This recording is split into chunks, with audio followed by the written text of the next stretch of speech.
Dear readers, तो कैसे हैं आप सब लोग। उम्मीद है आप सब लोग ठीक होंगे। तो जिसने अभी तक चैनल को सब्सक्राइब नहीं किया जल्दी से सब्सक्राइब कर लें। और सबसे पहले मैं इंपॉर्टेंट इन्फॉर्मेशन देना चाहूँगी कि जो जो हमारे चैनल के वीडियोस देखते हैं उनको पहले ही हम बता दें कि कल की सीक्रेट अफेयर वाले नावल की जो एपिसोड है वो सुबह 11 बजे पोस्ट होगी। सेकेंड उसकी एपिसोड 3 बजे पोस्ट होगी।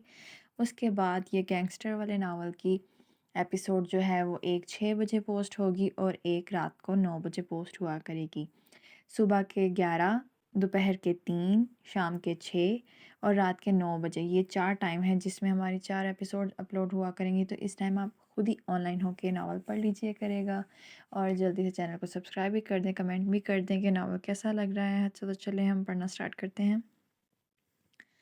उसकी बात पर सबका कहका गूंजा, सब बड़ों को अपनी तरफ तकते पाकर सारी यंग जनरेशन नीवी नीवी होकर निकल गई ताकि अगला शिकार वो ना बने। अयान के बाद एक फ़ैसला तुमने किया, एक फ़ैसला हमने किया, पर हमारी यही दुआ है कि हमारे दोनों बच्चे खुश रहें।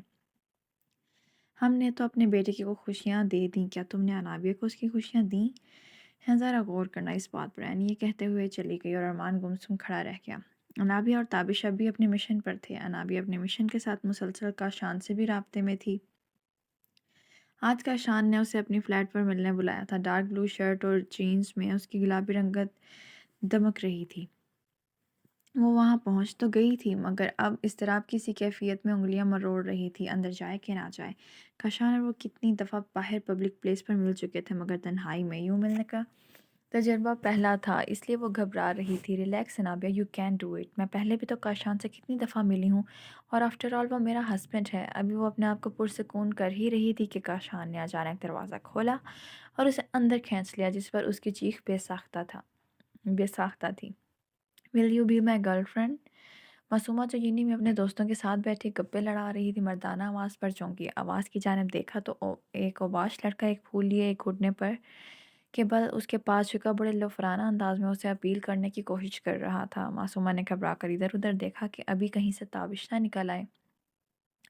अगर वो इस वक्त यहाँ होता तो मासूमा अंदाज़ा लगा सकती थी कि इस लड़के की हड्डियाँ इकट्ठी करने में घंटे लग जाते।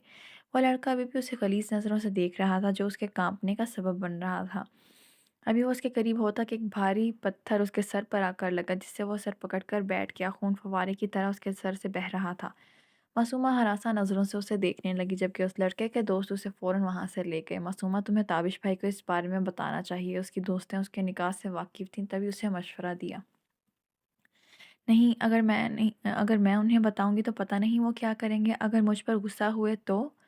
मासूमा ने डरते हुए कहा।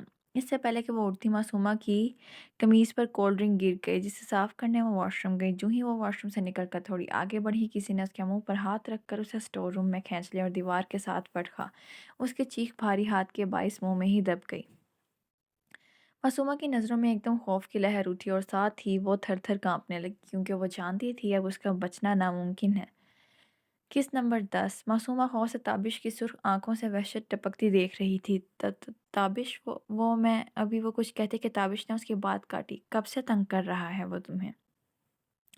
उसकी सर्द आवाज़ मासूमा के छक्के छुड़ा गई थी। मैं बताने ही वाली थी आपको। कब? आखिर कब बताने वाली थी तुम? जब वो हद हद पार कर जाता तब। बोलो, अब बोल क्यों नहीं रही? ताबिश ने धाड़ते हुए उसके मुंह के पास दीवार पर मुक्के मारते हुए कहा। मासूमा उसके उस खौफनाक अंदाज पर थर थर कांपने लगी।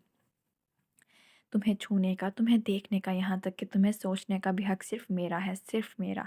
ताबिश के जनूनी अंदाज पर उसकी रही सही हिम्मत भी जवाब दे गई। तुम्हारी सज़ा तो बनती है डियर वाइफी। ताबिश के सर्द अंदाज पर मासूमा आंखों में आंसू लिए उससे पहले कि उससे फरियाद करती। ताबिश कान लपेटे उसके नरम गुदाज होंठों को अपना निशाना बना गई। इस रफ्तार पर मासूमा के औसान खता हो गए थे। वो नाजुक हाथों से उसके उसके सीने पर बरसाने लगी, मगर ताबिश को पहले कब फ़र्क पड़ा था जो अब पड़ता। उसकी मज़ाहमत के साथ ताबिश की गिरफ्त उसके लबों पर और मजबूत होती जा रही थी। उसकी सज़ा का अंदाज भी अनोखा था। मासूमा की टांगें लरजने लगी थीं। दर्द की शिद्दत से आंसू रवानी से बह रहे थे, जबकि ताबिश की उंगलियां मासूमा को उसकी कमर में पेवस्त होती महसूस हो रही थीं। जब उसे लगा कि वो सांस नहीं ले पाएगी तो उसने अपने नाखून ताबिश की गर्दन में गाड़ दिए, जिससे उसकी गर्दन अच्छी खासी जख्मी हो गई थी। ताबिश अपनी जंगली बिल्ली के इस अंदाज पर मुस्कुरा दिया, मगर छोड़ा फिर भी ना। ताबिश को लगा कि मासूमा का वजूद ढीला पड़ रहा है। तब जाकर उसने उसे आज़ादी बख्शी। एक खून की लकीर उसके होंठ से फूटती हुई ठोड़ी तक بہہ گئی جسے تابش نے نرمی سے اپنے پوروں سے صاف کیا۔ بہت برے ہیں آپ، اس نے اٹکتے ہوئے کہا۔ ایسے کام کرتی ہی کیوں ہو جس کی سزا تم سہ نہ پاؤ؟ اس کی بات سننے کے لیے وہ حواسوں میں نہ رہی اور اس کی باہوں میں جھول گئی، جسے اس نے نرمی سے سمیٹا اور سب کی نظروں سے بچتا ہوا یونی سے نکلتا چلا گیا۔ انابیہ لہرا کر ایک چیخ کے ساتھ کاشان کے سینے میں پیوست ہوئی، جبکہ دماغ کاشان کے یوں کھینچنے پر گھوم گیا تھا۔ یہ کیا بدتمیزی ہے؟ انابیہ نے کاشان کو گھور کر دیکھا۔ اس کا اشارہ یوں انابیہ کو اندر کھینچنے کی طرف تھا۔ تم جو اتنی دیر سے باہر کھڑے رہ کر میرے صبر کا امتحان لے رہی ہو، وہ کیا ہے؟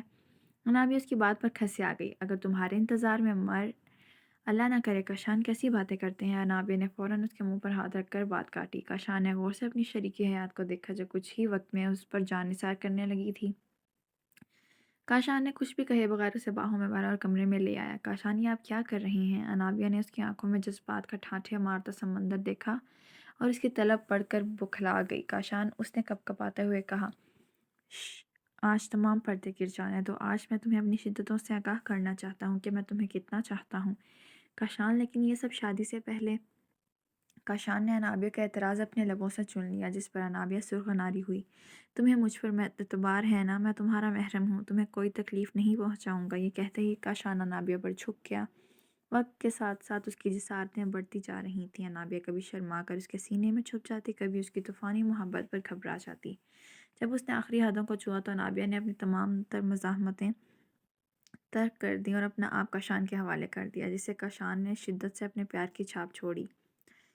اب تو انابیہ سے الگ ہونے کا سوچ بھی نہیں سکتی تھی، مگر قسمت اس کی سوچ پر مسکرا دی۔ آج وہ مکمل طور پر کاشان کی بیوی بن چکی تھی، جس میں ابھی اس کی ماں کی مرضی شامل نہیں تھی، مگر انابیہ نے اپنی نئی زندگی کا آغاز کر لیا تھا، اور شاید غموں کا بھی۔ اینی امن کو ریڈ روم لے گئی تھی، جہاں وہ ہر چیز کو بڑی دلچسپ نظروں سے دیکھ رہی تھی۔ ہم چاہتے ہیں ہم تمہیں سیلف ڈیفنس سکھائیں، کیونکہ اب تم شاہ حویلی کا حصہ ہو۔ ہمارا تم سے بہت گہرا رشتہ جڑ چکا ہے، جو بہت جلد سب کو معلوم پڑ جائے گا، اور تمہاری بھی بہت سے حریف بن جائیں گے۔ اس لیے تمہاری حفاظت ہمارے لیے سب سے ضروری ہے۔ تو کل سے ہم تیاری کریں گے۔ کیا تم تیار ہو؟ جی۔ اتنا کہنے ہی ایمن اس کے گلے لگ گئی۔ آپ بہت اچھی ہیں، میں چاہ کر بھی آپ کو نہیں بتا سکتی کہ میں آپ کو کتنا چاہتی ہوں۔ اس کی اس معصوم سے اظہار پر اینی نے اس کا ماتھا چوم لیا۔ تم بھی ہمارے لیے بہت خاص ہو، اور اس کا اندازہ تمہیں وقت کے ساتھ ہو جائے گا، اینی نے کہا تو ایمن نے نم آنکھوں سے سر اسبات میں ہلا دیا۔ باہر کھڑی تارا خون کے خون بھر کر رہ گئی۔ تمہیں تو میں کبھی بھی ایان کے قریب نہیں آنے دوں گی مس ایمن۔ ایان صرف میرا ہے، اور میں اسے تم سے چھین لوں گی۔ میں وہ کروں گی جو میری ماں نہیں کر پائی۔ تارا شیطانی مسکان لیے نئے منصوبے بنانے لگی۔ تو آج کی ایپیسوڈ ہوتی ہے یہاں ختم۔ اس کا سیکنڈ پارٹ آپ کو ملے گا کل دوپہر 3 بجے۔ تو جس نے ابھی تک چینل کو سبسکرائب نہیں کیا، ہماری محنت دیکھتے ہوئے اس چینل کو سبسکرائب کر دیں اور ایک اچھا سا کمنٹ کر دیں، تاکہ ہم لوگوں کا دن اچھا گزر جائے۔ اللہ حافظ۔